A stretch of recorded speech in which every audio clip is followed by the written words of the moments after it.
Mob justice কেন ঘটছে, কিসের জন্য হচ্ছে, এগুলো সবই অন্তর্বর্তীকালীন সরকারের একটি নাটকীয় খেলা বলে মন্তব্য করে বিএনপির স্থায়ী কমিটির অন্যতম সদস্য সেলিনা রহমান।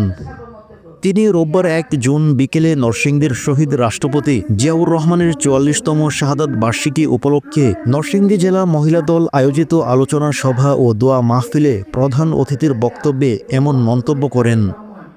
তিনি সরকারের সমালোচনা করে বলেন, সরকার এই নাটকগুলো দিয়ে জনগণকে অন্যদিকে বিভ্রান্ত করবে। আইন শৃঙ্খলা তারাই দেখে না, আইন শৃঙ্খলা শেষ হয়ে গেছে।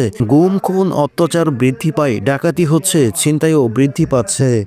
নারীরা রাস্তায় বের হলে ইফটিজিং হয়। মব জাস্টিসের নামে বিভিন্ন জায়গায় দাবি দাওয়াও চলছে। এটি হলো তাদের কাজ। সংস্কারের কথা বলছেন, সংস্কার করছেন না কেন প্রশ্ন করেন তিনি। শুধু পুলিশের পোশাক পরিবর্তন করলে সংস্কার হবে না, সংস্কার করতে হবে মানুষের মনের ভেতর দিয়ে। তিনি আরও বলেন, 10 মাসে কি সংস্কার করেছেন আপনারা? আছেন বিদেশি চমক আর কথা দিয়ে। এভাবে দিন চলবে না। এ নাটক বন্ধ করে ডিসেম্বরের মধ্যে জাতীয় নির্বাচন দিতে হবে বলে এ মন্তব্য করেন তিনি। ডিসেম্বরের মধ্যে নির্বাচন হতেই হবে।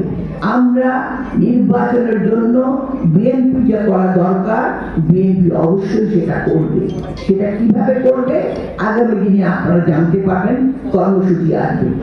মাত্র 1 মাস কি 17 দিনের সংগ্রামের চোটে কিন্তু এই